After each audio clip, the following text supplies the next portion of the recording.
Olá, meus queridos alunos e alunas dos terceiros anos da Escola Sales Campos. Faremos agora a correção da atividade de física referente à terceira semana do mês de abril. Essa atividade dá continuidade aos estudos já iniciados nas atividades passadas sobre as formas de energia. No entanto, agora abordaremos mais especificamente, situações que envolvem transformação e a conservação da energia mecânica. Fiquem ligados, esse é um tema bem importante, é um tema clássico da física e que vem sempre caindo nas últimas edições do Enem. Há uma grande probabilidade de cair novamente na próxima edição. Bom, essa atividade é composta basicamente por 2 vídeos. Eu coloquei 2 vídeos explicativos para complementar os estudos de vocês. E em seguida vem um questionário com 5 questões típicas do Enem. Antes de resolver essas questões, nós faremos aqui uma revisão desses conceitos, certo? Sobre as formas de energia mecânica. Vamos lá.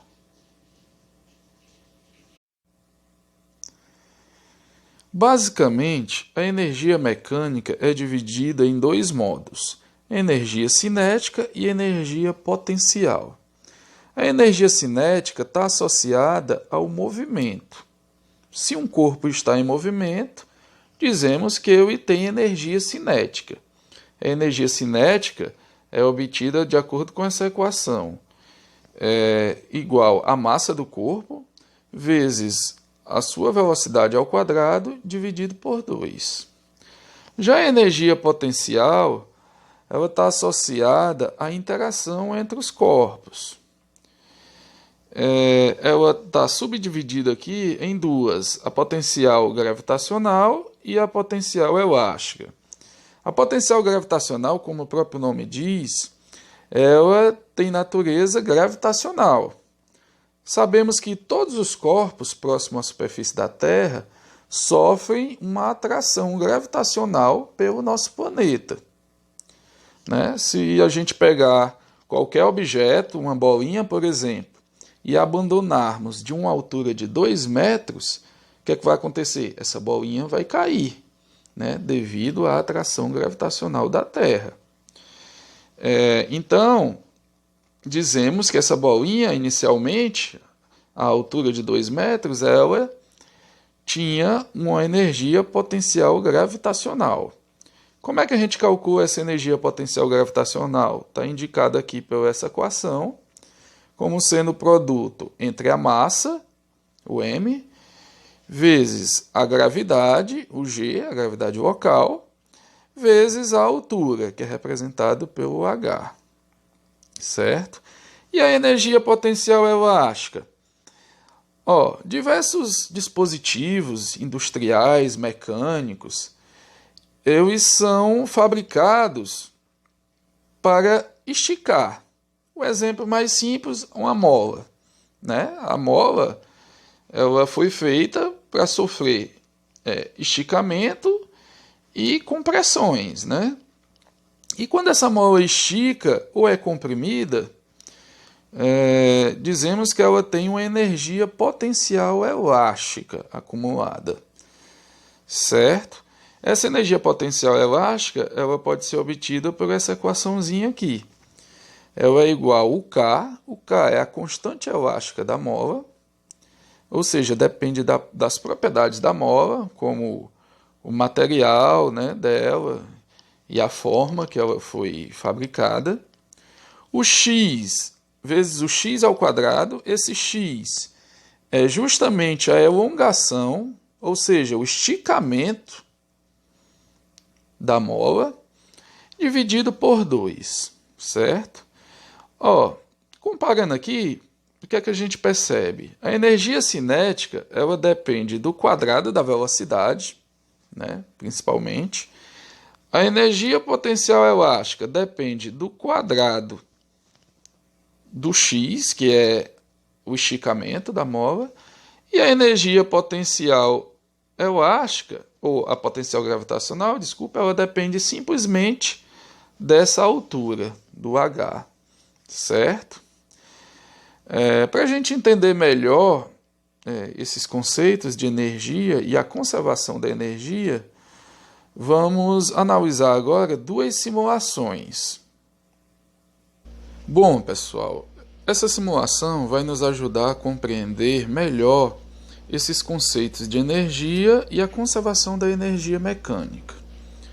A gente tem uma pista de skate vertical, uma espécie de rampa em forma de V, também chamada de half pipe, né? Aqui a gente tem uma espécie de velocímetro que vai indicar a velocidade do skatista durante todo o seu movimento. E aqui temos também uma espécie de gráfico de colunas mostrando as energias envolvidas, né? No caso aqui a gente vai ter energia cinética e energia potencial gravitacional. Essa energia térmica que aparece aqui de vermelho, ela existe em casos que há perda de energia. No entanto, aqui a gente está estudando o caso ideal, né? Não vamos considerar que haja perdas, né, na forma de resistência. Por exemplo, o atrito entre o skate e a pista poderia ser uma perda, né? Ou então a resistência do ar, né? A gente sabe que o ar ele impede aí o movimento e assim haveria uma perda de energia cinética. Mas essas perdas a gente vai desconsiderar. Vejamos o seguinte. Com o skatista aqui no ponto máximo de altura, ele está aproximadamente a 6 metros de altura, ele tem somente energia potencial. A partir do momento que eu der o play aqui, o que vai acontecer? Ele entra em movimento, né? Ele vai descer a rampa e vai subir. Como eu tinha dito antes, não há perda de energia. Então, por isso que ele consegue subir a mesma altura que ele desce, né? No ponto mais alto aí da rampa, a sua energia total ela é gravitacional, potencial gravitacional. Ele não tem energia cinética. Por quê? No ponto mais alto, como a gente vê, a velocidade dele praticamente é zero. Ele para e depois começa a descer novamente, certo? E no ponto mais baixo da curva, aqui, a gente vê que a velocidade dele é máxima. Ou seja, ele tem uma energia cinética máxima nesse ponto aqui de baixo. E sua energia potencial gravitacional aqui embaixo já é zero praticamente. Vou tentar dar o pause aqui para a gente verificar isso.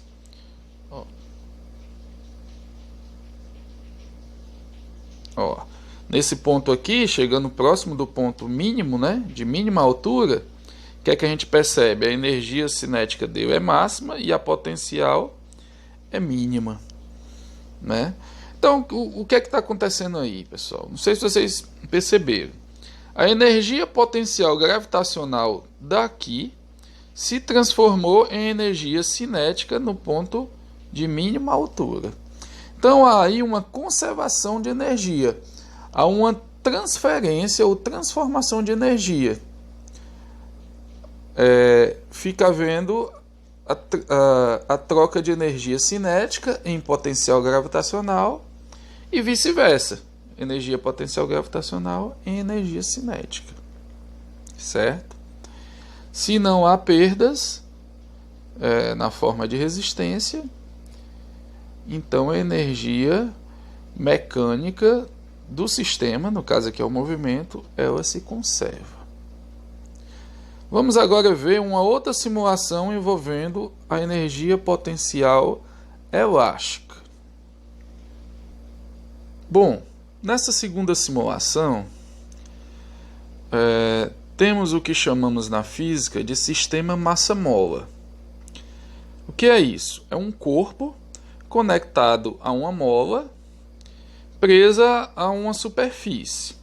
Então aqui a gente tem esse corpo, certo? Que eu vou puxar aqui para vocês darem uma olhada. Ele está preso a essa mola e a mola, por sua vez, está presa a essa parede aqui, né? Essa superfície vertical. Quando eu der o play aqui na simulação, a gente vai ver aqui o comportamento, né, do sistema massa-mola.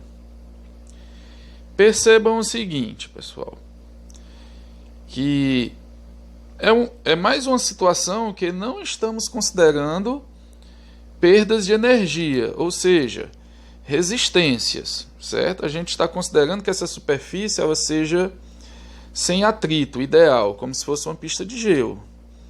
Então, se isso fosse possível, esse corpo, junto com a mola, ia ficar se movimentando para lá e para cá indefinidamente.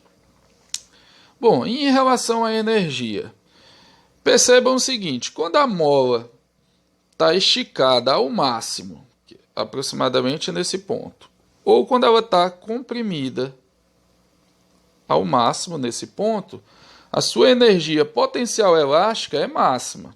Vejamos, ó. Vou dar o pausa aqui para a gente ver.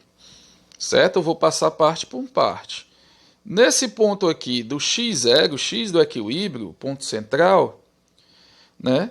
Como o x é zero, o esticamento da mola é zero e a energia potencial elástica é zero. No entanto, é o ponto que a energia cinética é máxima. Certo?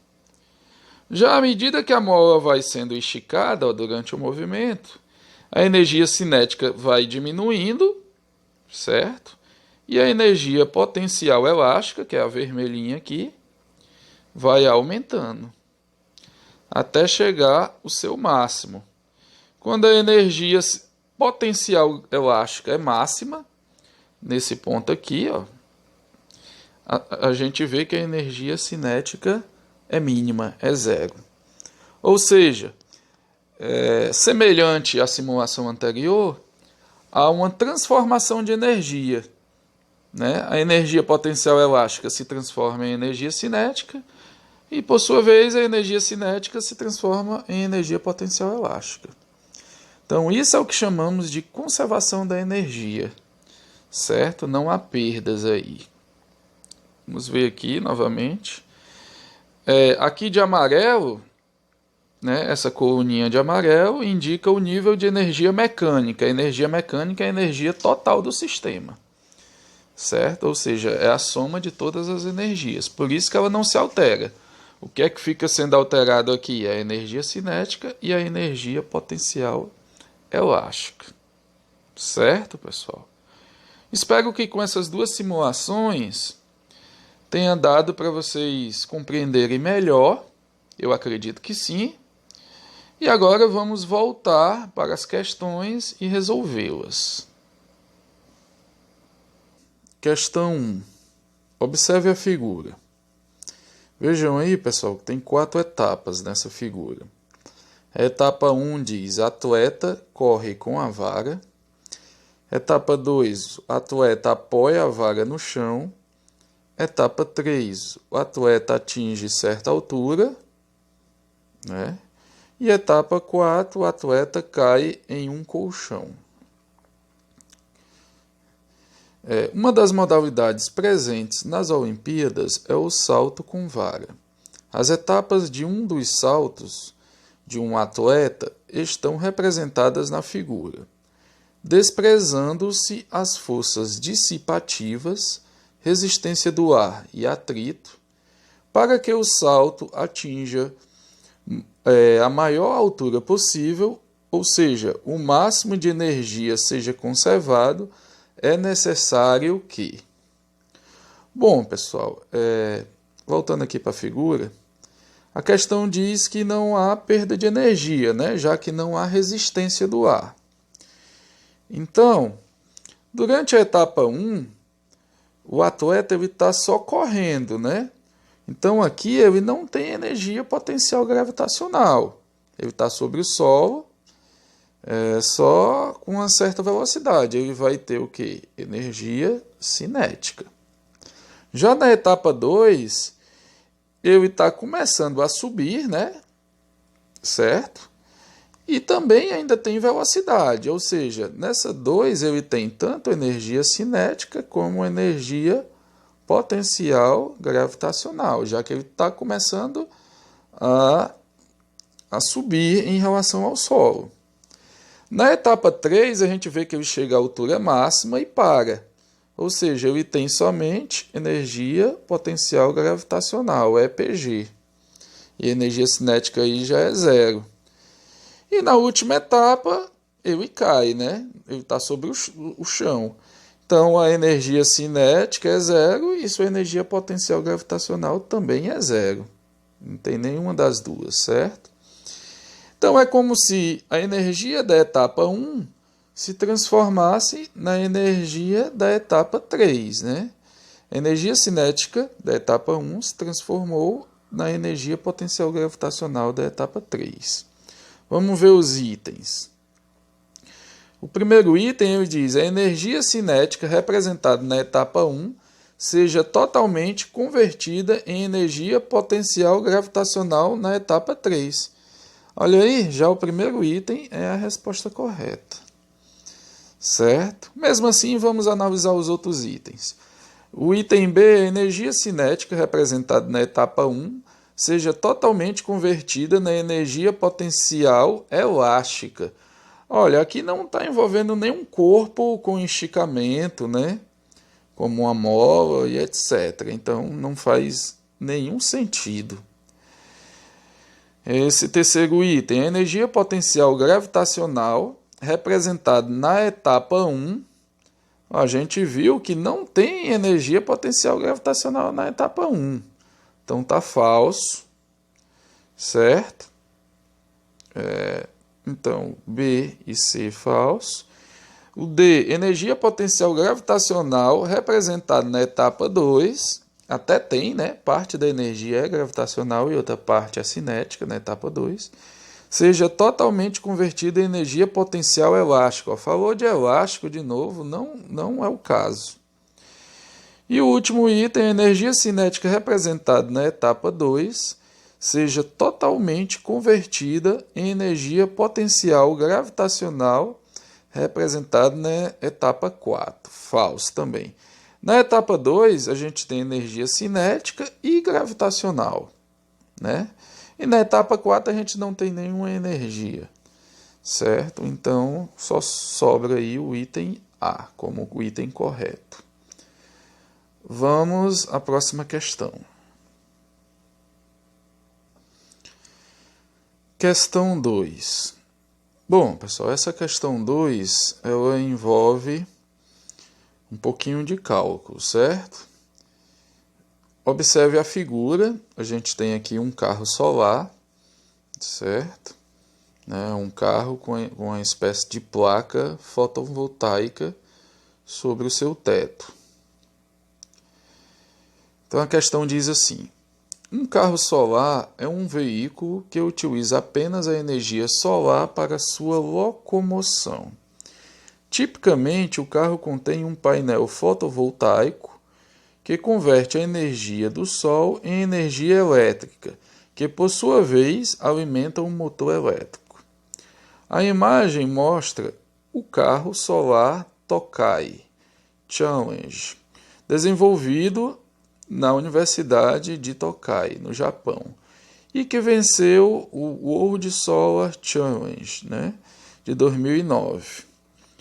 Uma corrida internacional de carros solares, tendo atingido uma velocidade média acima de 100 km por hora.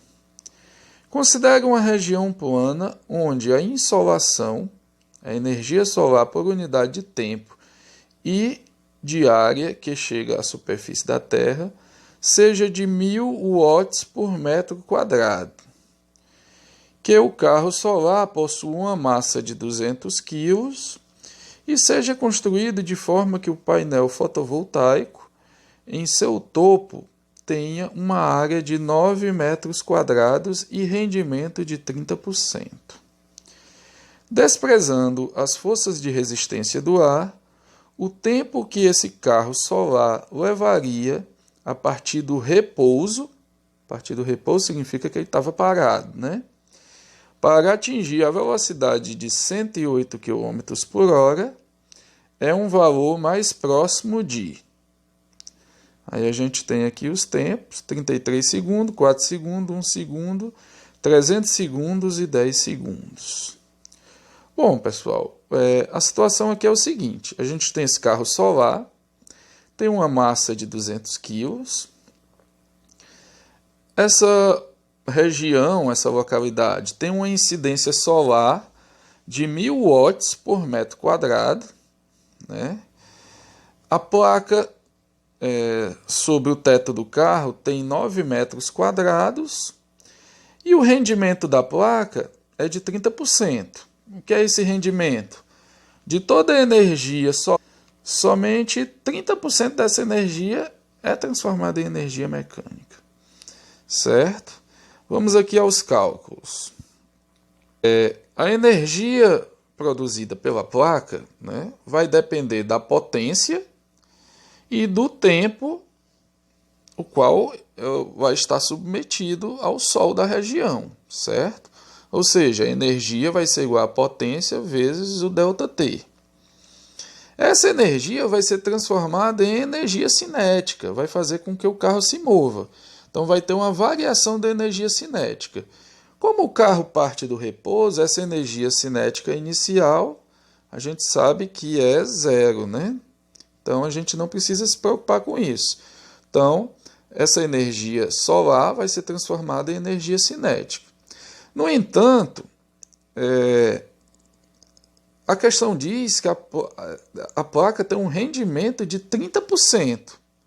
Ou seja, somente 30% da energia solar vai ser transformada em energia mecânica. Então a gente tem que a energia útil vai ser 30% da energia total produzida na placa, né?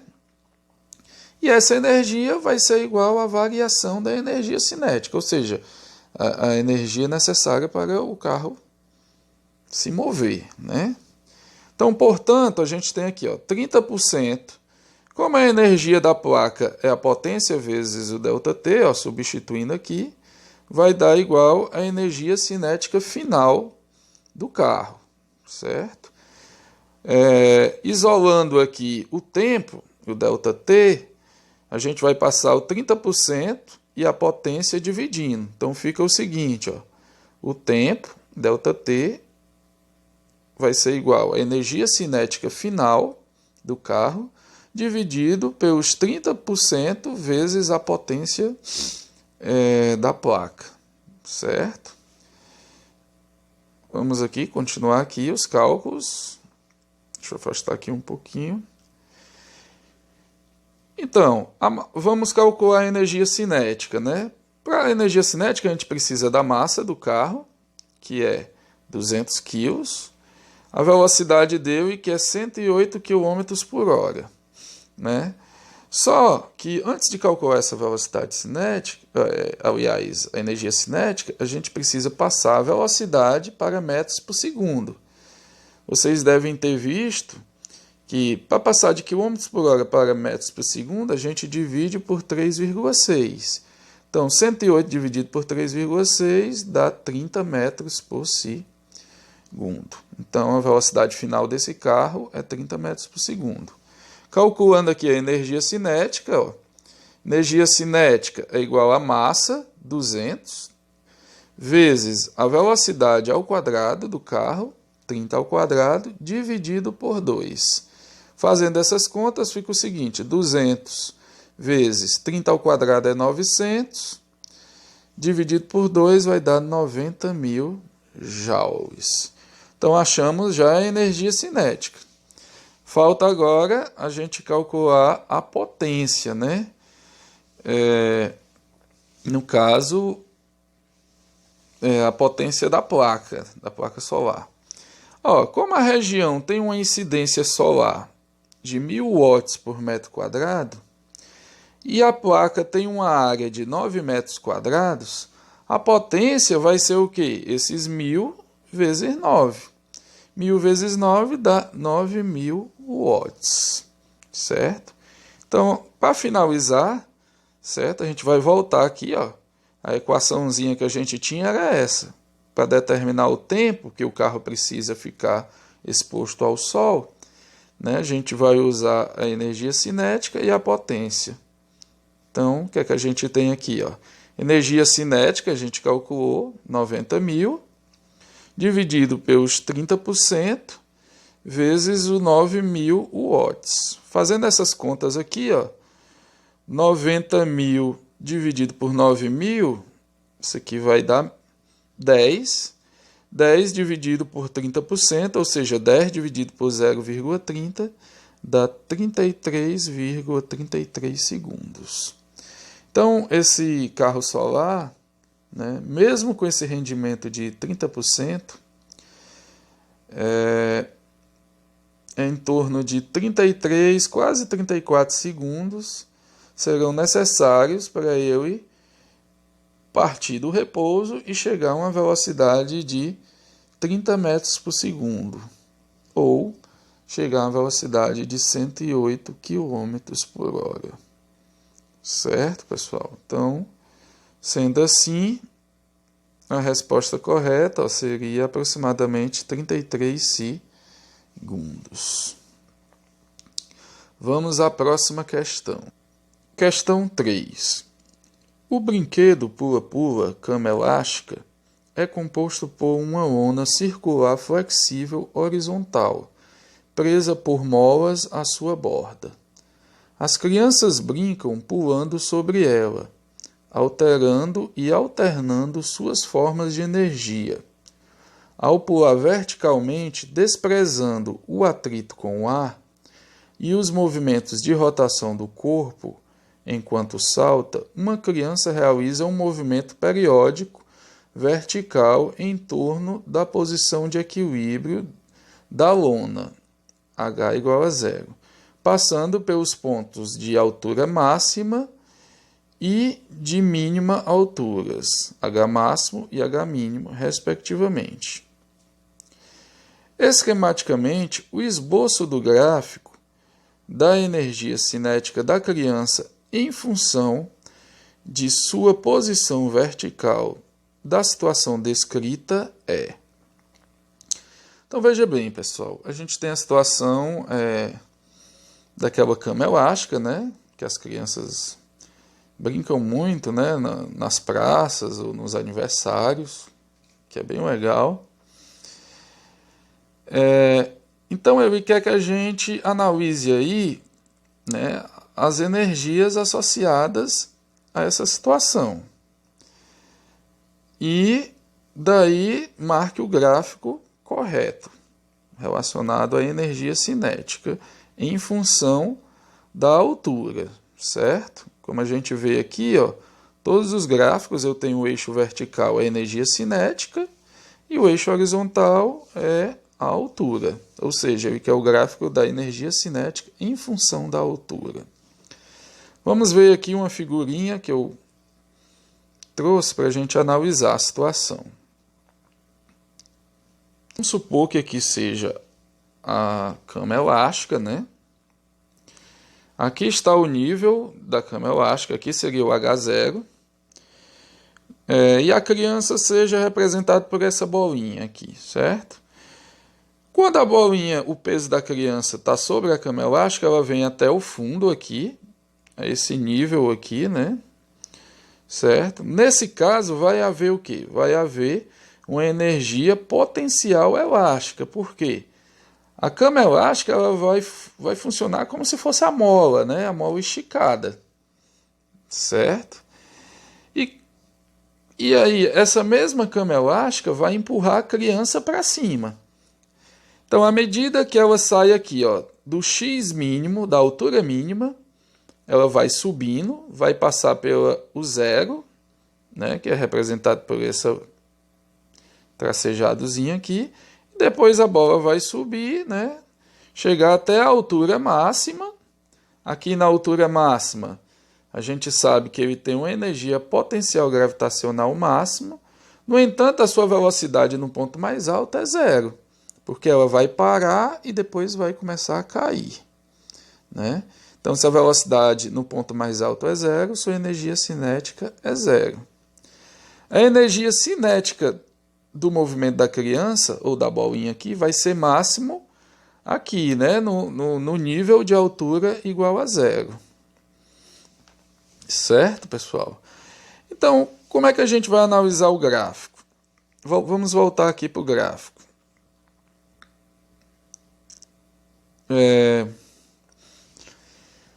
Como ele parte da altura mínima, né? Lá embaixo, a única energia potencial envolvida é elástica. E lembra que a energia potencial elástica ela depende do quadrado do x. O x é o esticamento, né? Ou seja, é o h mínimo. Na matemática, né, a função quadrática ela é representada, o gráfico da função quadrática é representado por uma curva. Então, essa energia potencial elástica vai ser perdida, sendo transformada, na realidade, para energia cinética, né, já que o menino vai subir, a criança vai subir. E como é quadrático, vai ser uma curva. Então, aqui eu já posso eliminar esse primeiro item, o item A, ó, da altura mínima. Podemos eliminar também o item B e o item D de dado, certo? Então, fica C ou E. E a partir do nível 0, do H igual a 0, à medida que a criança for subindo, ela vai ganhando energia potencial gravitacional. A energia potencial gravitacional, não sei se vocês lembram, é mgh. Então, é uma função linear em função da altura. Função linear significa que o gráfico é representado por uma reta, certo? Ou seja, o item correto aqui vai ser o item C de casa, né? Por quê? Aqui a gente tinha uma altura mínima, energia potencial elástica vai sendo perdida aqui quadraticamente, chega até a energia cinética máxima, que é quando a altura é zero, se a gente vê, ó, ponto zero, e depois essa energia vai sendo perdida na forma gravitacional, linearmente. Certo, pessoal? Então, o gráfico que melhor representa a situação é o item C de casa. Então, aqui deveríamos marcar o C é o primeiro, né? No item.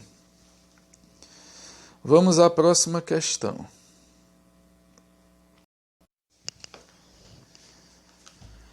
A quarta questão dá essa tabela, que é a tabela da eficiência de alguns sistemas de conversão de energia. Então, a gente tem aqui, vou dar uma ampliada, geradores elétricos, né? A eficiência de 70% a 99%, motor elétrico de 50% a 95%, fornalha a gás 70% a 95%, termoelétrica a carvão 30% a 40%, usina nuclear 30% a 35%, lâmpada fluorescente 20%, lâmpada incandescente 5% e a célula solar, que seria a placa solar, né, de 5% a 28%, certo? Vamos ler aqui o enunciado.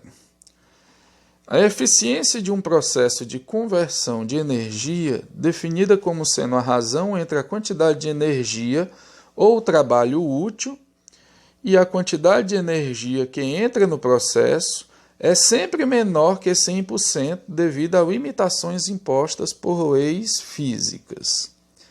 A tabela a seguir mostra a eficiência global de vários processos de conversão. Se essas limitações não existissem, os sistemas mostrados na tabela que mais se beneficiariam de investimentos em pesquisas para terem suas eficiências aumentadas seriam aqueles que envolvem as transformações de energia. Bom, pessoal, como ele diz aqui no texto, né? Se essas limitações não existissem, os sistemas mostrados na tabela que mais se beneficiariam de investimentos em pesquisa para terem suas eficiências aumentadas. Se a gente analisar aqui a tabela, desses sistemas aí, o que tem a menor eficiência é a célula solar, né? Ou seja, a placa solar. Apesar, né, de a energia solar ser algo atual, né, e ser considerada energia renovável e limpa, ela ainda tem um baixo rendimento, né, tem uma baixa eficiência. O que é que significa isso? De toda a energia solar que incide sobre a placa, nem toda essa energia é transformada em energia elétrica, né? Apenas só em torno de 5 a 28%. Então, desses sistemas, dessas formas aí de energia, a que precisa de mais investimento seria a célula solar, né? Ou seja, para melhorar essa eficiência, já que o Sol, né, é considerado uma fonte de energia renovável, né? Fonte de energia limpa, certo? Então, olhando aqui para os itens, voltando aqui para os itens, o item seria energia radiante em energia elétrica, né? Bom, vamos para a última questão. Observe a figura. Então, a gente tem aí um gatinho, né? Parece o Garfield, exposto ao sol. E depois chega um momento que ele não aguenta e sai, né? Bom, a questão diz o seguinte: a faixa espectral da radiação solar que contribui fortemente para o efeito mostrado na tirinha é caracterizada como... Está aqui marcado como ultravioleta, né, pessoal? Por quê? O ultravioleta é a radiação emitida pelo Sol de alta energia. Certo? Isso significa o quê? Que o ser humano, se exposto por muito tempo à ultravioleta, ele corre sérios riscos, né, de alteração da sua estrutura celular, né? Ou seja, ele pode pegar um câncer de pele. Eu vou mostrar aqui um esqueminha da radiação emitida pelo Sol. Aqui a gente tem a radiação, um gráfico da radiação do corpo negro. O Sol pode ser considerado um corpo negro. O que é um corpo negro na física? É um corpo ideal, certo? É um corpo emissor e receptor de radiação, certo? Essa faixa contínua aqui, ela representa a radiação do Sol, ou seja, em torno de 500 nanômetros, a gente tem o espectro visível, ou seja, a luz visível emitida pelo Sol, mas não só essa parte da luz visível. À direita do vermelho aqui, a gente tem o infravermelho, e à esquerda do violeta, a gente tem o ultravioleta, né? Então, boa parte da radiação solar vem em ultravioleta e vem em infravermelho, certo? Então, por isso, né, há o perigo do câncer de pele. E como a gente vê aqui, ó, o infravermelho ele é uma radiação de grandes comprimentos de onda, digamos assim. Se ele tem um grande comprimento de onda, ele tem uma pequena frequência, então o infravermelho é uma radiação de baixa energia. Certo? O infravermelho, só lembrando, ele está aqui, ó, que eu vou riscar aqui nessa região. Já o ultravioleta, como está aqui, né, ele tem pequenos comprimentos de ondas, né, são comprimentos de ondas menores do que o do espectro visível. E pequenos comprimentos de onda indicam radiação de alta energia. Ou seja, essa radiação pode alterar, como eu tinha dito antes, a estrutura celular do corpo humano ou do corpo animal, certo? Então, por isso, pode causar sérios danos à saúde humana. Bom, pessoal, então finalizamos essa aula e essa correção da atividade. Eu espero que vocês tenham compreendido bem esse assunto, né, que é bastante abrangente.